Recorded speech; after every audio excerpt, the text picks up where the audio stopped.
Well, we should have known this. And my second point of view about this is in friendship, you ought to know what's going on. He's 83 in May, I believe. He's getting old. We should have prepared this 10, 20 years ago.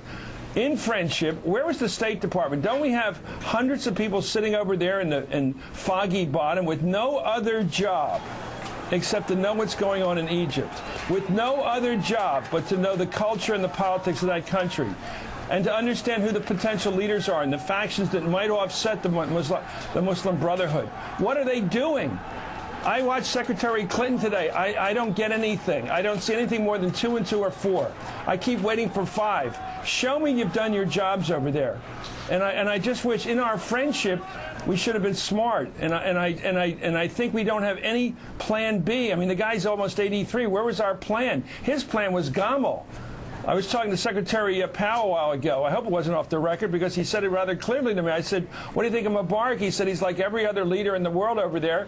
All they think about is primogeniture. They want their oldest kid to be their successor, whether it's Saif Gaddafi, it's Bashar Assad. They call themselves Ba'athists, monarchists, whatever, Islamists, and it all comes down to the same thing. They want their oldest kid to replace them.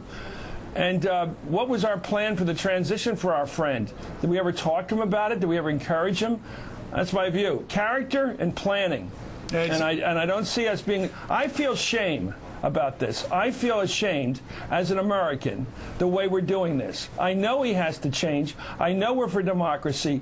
But the way we've handled it is not the way a friend handles a matter. We're not handling it as Americans should handle a matter like this. I don't feel right about it. And Barack Obama, as much as I support him in many ways, there is a transactional quality to the guy that is chilling. I believe in relationships. I think we all do. Relationship politics is what we were brought up with in this country. You treat your friends a certain way, you're loyal to them, and when they're wrong, you try to be with them. You try to stick with them. As the great old line was, I don't need you when I'm right. You got to help out people when they're in trouble.